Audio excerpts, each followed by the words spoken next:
Hello. Hello. Hello. Hello. Hello. Um, my name is Kundan Chhabra, and I'm non-binary, my pronouns are they, them, and I am indigenous. I'm from Myanmar. I'm indigenous to the land of Myanmar, where me and my people have been indigenous to that land for thousands of years. And both of my parents are dead, and last year I couldn't even send medicine to my dying dad because of the civil war going on, the civil war caused by what I'm about to talk about in this poem. And it's about 4.5 minutes, so this is the only poem I'll recite tonight. Yeah. So it's called How Disinformation Works. Imagine you saw a video of a man who's being poured a drink, and he keeps waving his arms and pushing it away, refusing the drink. And of course, you immediately naturally think, poor man, he's being pressured to drink, even though he doesn't even want it. But then, the scope of the camera widens, and you see that his other hand is the one pouring the drink for himself. There is no one there. LOL, he's only fighting himself. And that's the joke. But there's a lesson here. The narrative completely changes to its opposite when you get all the facts and not just partial facts, right? This is how disinformation works too. Likewise, imagine you were told that Group A was committing a genocide against Group B, and you immediately think, poor Group B, I gotta help them. But what reporters conveniently left out was the fact that Group B was also committing a genocide against Group C, because it doesn't fit their narrative that Group B must be victims in every situation and never villains, which is ironically dehumanizing against Group B itself too. And in order to do that, they completely erase even the very existence of Group C, who are now actually stuck between two genocidal forces, both Group A and Group B. But the world doesn't give a shit. This is what happened to my country of origin, Myanmar. After decades of 100% military dictatorship, we had about 5 to 10 years of a power-sharing agreement with a democratically elected civilian government, which some Westerners falsely referred to as hybrid democracy, with the military still in control of 25% of parliament and 3 major government departments. During this time, Western news outlets reported that a Buddhist nationalist army, Myanmar military, committed a genocide against Rohingya Muslims. Our democratically elected, Nobel Peace Prize winning indigenous Buddhist leader Aung San Suu Kyi once asked that there is wrong on both sides.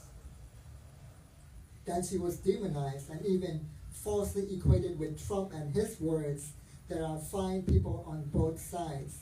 Imagine equating an indigenous Buddhist female leader fighting a military dictatorship under house arrest for decades with a cis straight white male billionaire who is the world's most politically powerful person.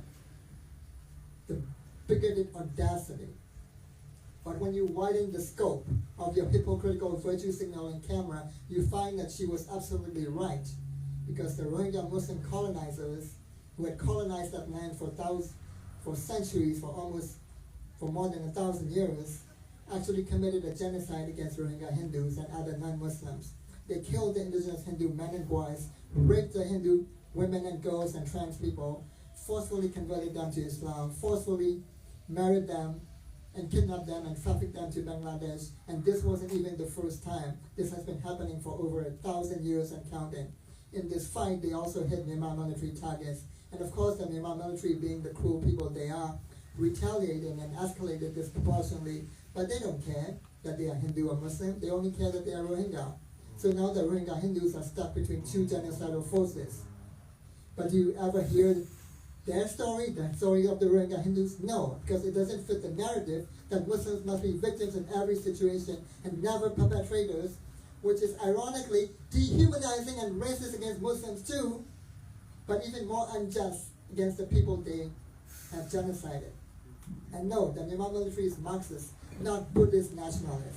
Because remember that they kill Buddhists too. In fact, millions more Buddhists than Rohingya Muslims.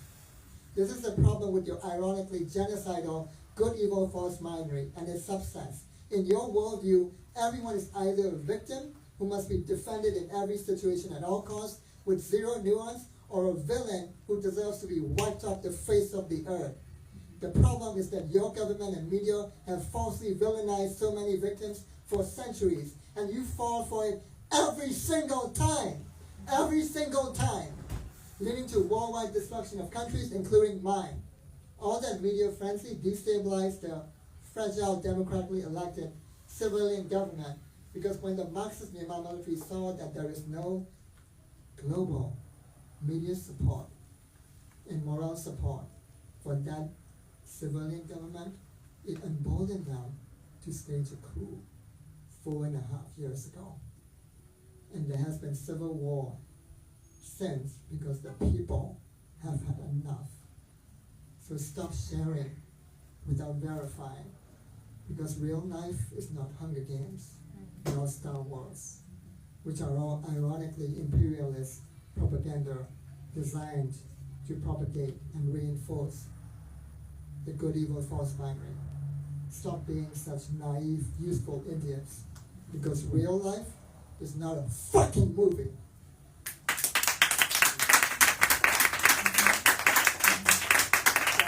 That's my only piece tonight. This is why I also created a history book club, so that you would learn the real history of countries and not what the imperialists tell you. I have an Instagram page for my book club. It's called historical_self_reflection. We meet on the fourth Saturday of every month at 1 p.m. at our video bookstore. And our next meeting is November 22nd. We're reading The Blood Telegram, Nixon, Kissinger, and the Forgotten Genocide by Gary J. Bass. It's about the second biggest genocide of the last 100 years that almost nobody talks about. I also have a second Instagram page where every Thursday night I have a media literacy news analysis show. It's also an open mic where I go through the week's headlines and we ask ourselves 4 questions, which is who is paying for me to see this information? What's this a distraction from? And the most important question, what's missing here? Please always ask that question with every news story. What's missing here? What's missing here? What's missing here? Thank you. Nice catch. Literally. Thank you for that. Very sobering and very